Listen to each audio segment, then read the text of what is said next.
Selamat siang dan salam sejahtera.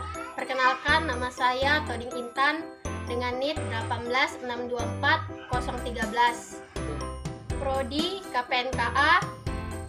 Hari ini saya akan mempresentasikan materi yang berjudul kompetensi dalam kerja. Definisi kompetensi dalam kerja. Definisi kompetensi adalah suatu karakteristik yang mendasari pembawaan seseorang individu yang merupakan kausal dan atau kinerja yang berhubungan dengan sifat unggul dalam pekerjaan atau situasi tertentu. Jenis-jenis karakteristik dari kompetensi. Yang pertama ada motif, adalah hal-hal yang menyebabkan seseorang berpikir secara konsisten, berpikir tentang tindakan yang akan dilakukan. Motif merupakan perilaku ke arah tindakan tertentu atau dengan tujuan tertentu. Yang kedua ada sifat, yaitu karakter fisik dari tanggapan yang konsisten terhadap situasi atau informasi, kontrol emosi diri, dan inisiatif terhadap tanggapan yang konsisten berdasarkan situasi. Yang ketiga, konsep diri. Sikap seseorang, nilai-nilai atau citra diri. Nilai-nilai seseorang adalah tanggapan atau reaksi yang dapat memprediksi apa yang akan dilakukan dengan jangka waktu pendek dan dalam situasi di mana orang lain mengalami perubahan. Yang keempat ada pengetahuan. Informasi seseorang dalam bidang tertentu. Pengetahuan adalah kompetensi yang kompleks, namun skor pada tes pengetahuan seringkali gagal untuk memprediksi kinerja karena mereka gagal untuk mengukur pengetahuan dan keterampilan dalam cara yang digunakan di tempat kerja. Yang kelima ada keterampilan, kemampuan untuk melakukan tugas fisik atau mental tertentu. Mental dalam kompetisi, keterampilan kognitif meliputi pemikiran, analisis, dan pemikiran konseptual. Kamus kompetensi. Kamus kompetensi menyajikan kompetensi dalam bentuk yang umum dan skala yang dirancang untuk mengamati perilaku individu dalam berbagai pekerja dan harus disesuaikan untuk banyak aplikasi. Beberapa hal yang harus diperhatikan dalam kamus kompetensi. Yang pertama ada skala kamus berlaku untuk semua jenis pekerjaan secara umum. Yang kedua ada skala hanya mewakili 21% kompetensi yang paling umum. Yang ketiga ada tingkat yang lebih tinggi daripada skala yang belum tentu lebih baik. Yang keempat pelatihan dan praktik yang diperlukan untuk perilaku andal. Bantuan dan pelayanan manusia. Bantuan dan pelayanan melibatkan nilai untuk memenuhi kebutuhan orang lain yang merupakan pemahaman interpersonal, kemudian bekerja untuk memenuhi kebutuhan tersebut. Ini berarti bahwa kebutuhan interpersonal merupakan kebutuhan dasar yang sangat kuat dalam memenuhi kekuasaan maupun kebutuhan. Pemahaman interpersonal menyiaratkan keinginan untuk lebih memahami orang lain. Ini adalah kemampuan untuk mendengarkan secara akurat dan memahami pengungkapan pikiran, perasaan, dan kekhawatiran yang tidak terucapkan oleh pihak lain. Pihak lain yang dimaksud di sini mengacu kepada individu atau kelompok individu di mana semua anggota diasumsikan memiliki perasaan dan kekhawatiran yang sama. Pemahaman interpersonal sering ditunjukkan oleh yang pertama, mengamati suasana hati dan perasaan orang lain. Yang kedua menggunakan pemahaman berdasarkan pendengaran dan pengamatan untuk memprediksi dan melihat reaksi orang lain. Yang ketiga memahami sikap, minat, kebutuhan, dan cara pandang orang lain. Yang keempat memahami penyebab yang mendasari sikap, pola perilaku orang lain. Yang keempat memahami penyebab yang mendasari sikap, pola perilaku orang lain atau masalah yang dihadapinya. Orientasi layanan pelanggan. Orientasi pelayanan pelanggan menyiaratkan keinginan untuk membantu atau melayani orang lain dalam memenuhi kebutuhan mereka. Hal ini mirip dengan pemahaman interpersonal dan tindakannya juga memiliki dampak maupun pengaruh, tapi di sini fokusnya adalah pada pemahaman kebutuhan kebutuhan orang lain. Skala orientasi layanan memiliki dua dimensi. Dimensi yang pertama, motivasi intensif dan tindakan perlengkapan dengan bertindak sebagai penasihat klien yang dipercaya. Sementara dimensi kedua, sebagai jumlah usaha atau inisiatif yang diambil atas nama klien, mulai dari tindakan yang membutuhkan waktu ekstra untuk memberikan pelayanan yang semaksimal mungkin kepada pelanggan atau klien tersebut. Indikasi yang khas dari orientasi layanan pelanggan. Yang pertama, pencarian informasi yang real tentang kebutuhan dasar klien. Yang kedua, mengambil tanggung jawab pribadi untuk memperbaiki masalah layanan pelanggan. Indikasi yang khas dari orientasi layanan pelanggan. Yang pertama, pencarian informasi yang real tentang kebutuhan klien. Yang kedua, mengambil tanggung jawab untuk memperbaiki masalah pelayanan pelanggan. Yang ketiga, bertindak sebagai penasihat terpercaya, bekerja dengan memberikan pendapat yang independen berdasarkan kebutuhan klien, masalah atau peluang, dan kemungkinan implementasi. Yang keempat, bekerja dengan perspektif panjang dalam menangani masalah klien. Orientasi terhadap pelayanan pelanggan yang didukung oleh pencarian dan pemahaman interpersonal. Pelanggan merupakan tingkat yang lebih tinggi dari layanan pelanggan yang menyiaratkan. Yang pertama, pencarian informasi. Yang kedua, pemikiran konseptual atau analitis. Yang ketiga, pemahaman antar pribadi dan organisasi. Yang keempat, keahlian teknis maupun pikiran berbisnis, atau keduanya tergantung pada sifat dan isi dari produk atau jasa yang ditawarkan. Yang kelima, hubungan tingkat tinggi. Dampak dan pengaruh klaster.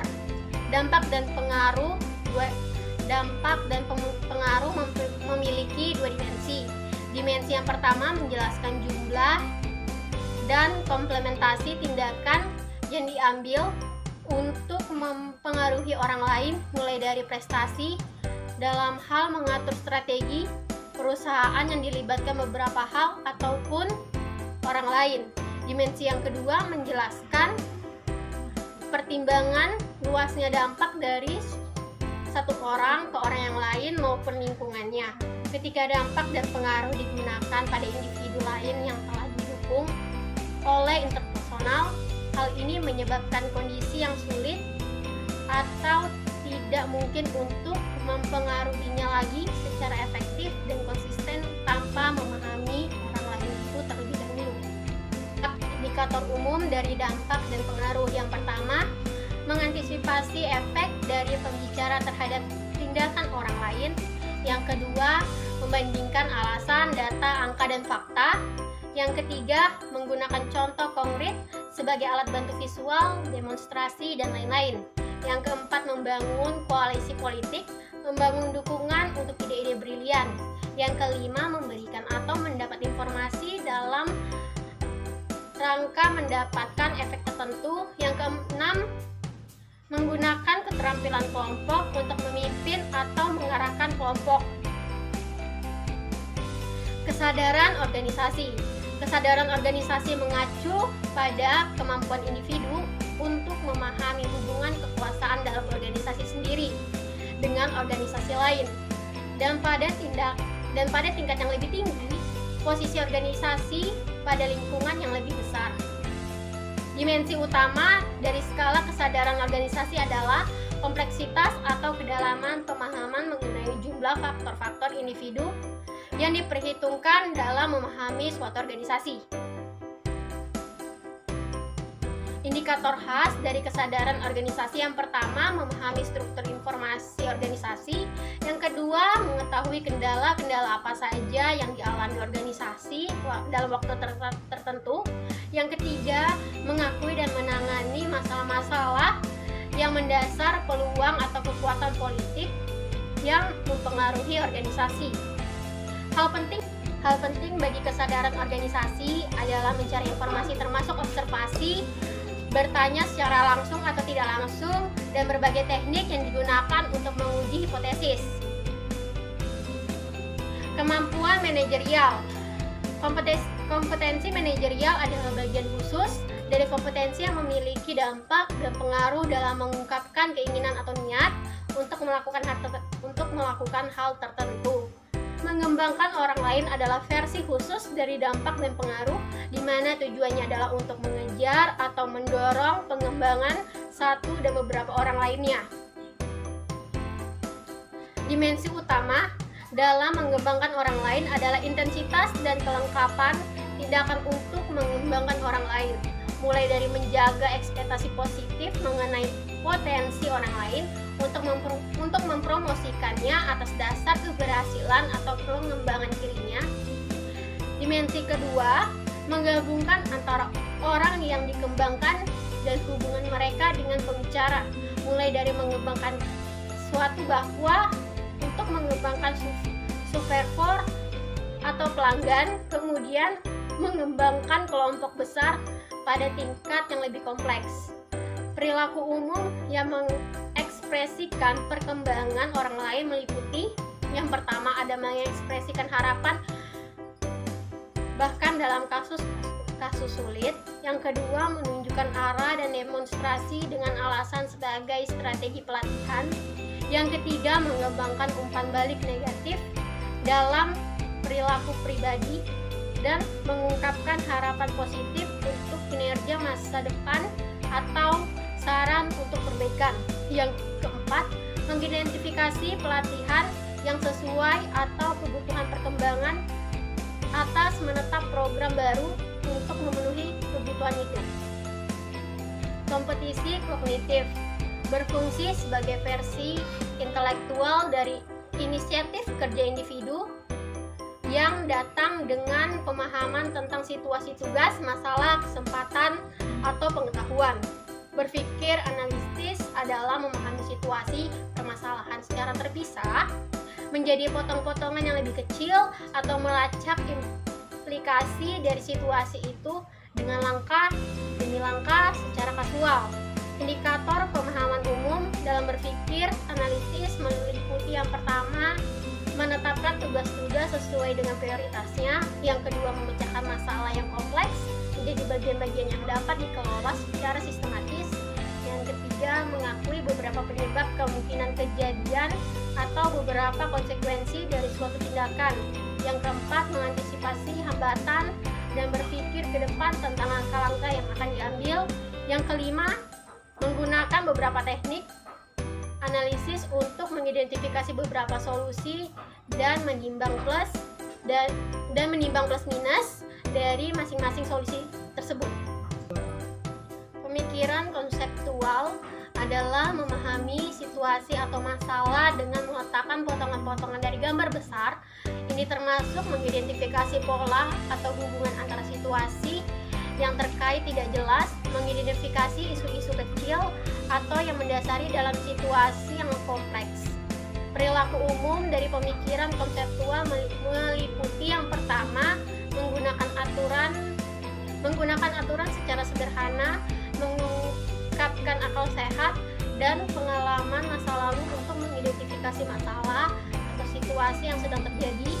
Yang kedua, melihat perbedaan penting antara situasi saat ini dan hal-hal yang telah terjadi sebelumnya. Yang ketiga, berlaku dan memodifikasi konsep belajar kompleks atau metode tepat. Yang keempat, mengidentifikasi hubungan antara data yang kompleks yang berguna bagi permasalahan terkait. Kompetensi efektivitas pribadi.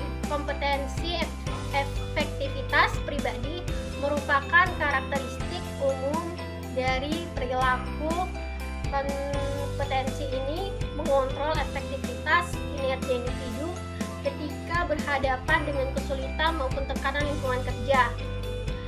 Ada empat hal. Yang pertama, kontrol diri, percaya diri, fleksibilitas, dan komitmen organisasi.